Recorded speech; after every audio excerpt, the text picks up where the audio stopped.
how we made some of our DIY terracotta caves. We have our terracotta here. I bought it in like a 10-pound brick from Amazon, fairly cheap, like 30 bucks. I've rolled some of it out here. It's pretty easy to work with. We have 1¼ inch PVC pipe to be the mold that we're gonna mold it around. So it won't stick to it. We're just using some like butter cooking spray. Should be fine.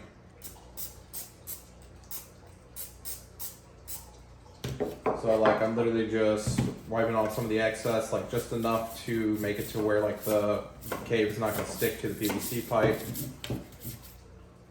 And then it's kind of been like placing it on the PVC pipe, folding one side over, folding the other side over, and then you kind of just have to work with it to get it down to where it's not too thick.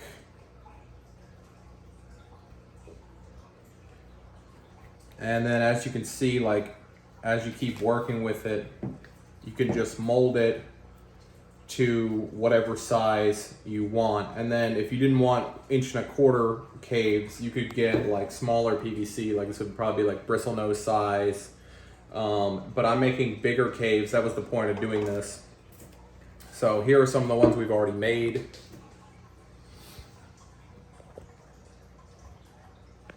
And we'll be taking them to get them kiln dried, like at a local pottery place.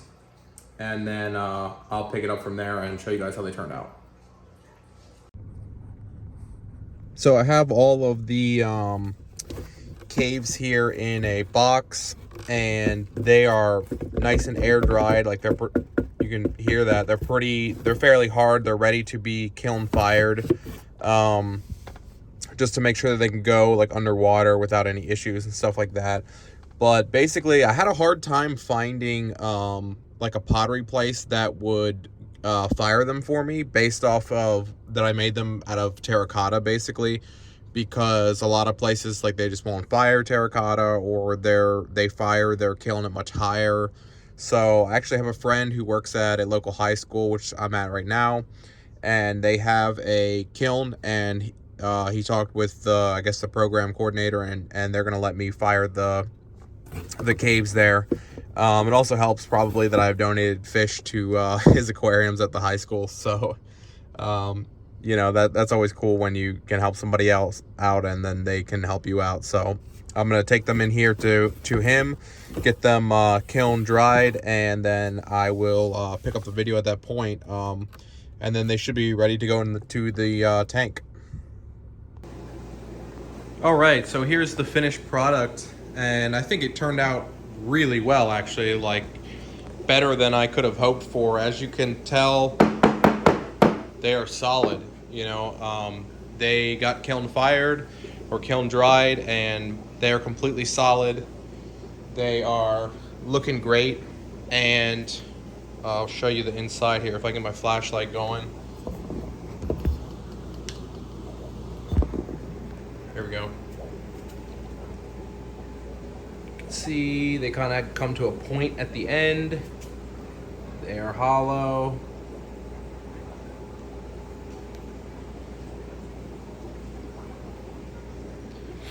And they turned out really well.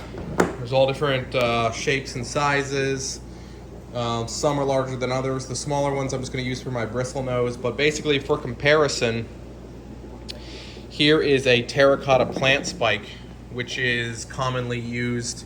This is probably the cheapest, most common thing people use to spawn plecos.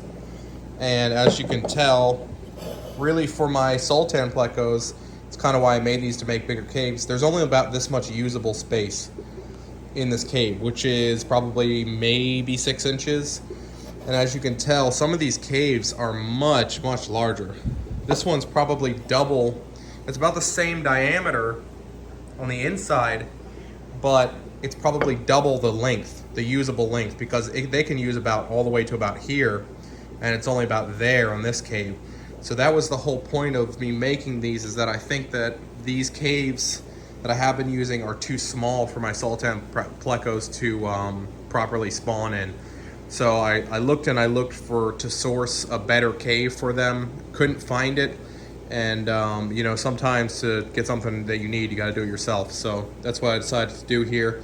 I hope this video helps anyone who is looking to do the same thing, or maybe just looking for a fun project to do, because this was rather fun to make the caves. I think it'll be even cooler if I end up getting a spawn like from my plecos in a cave that I actually made by hand. All right, so I figured I'd get a video while my sultans are peeking out here, so you guys can get a look at them. I think that's the male right there, and here's the female hanging out. But the caves turned out really good. As you can see, you know, sorry about the glare, but as you can see, I've got the background on the tank, and you can see I've got 6 of the new caves in there.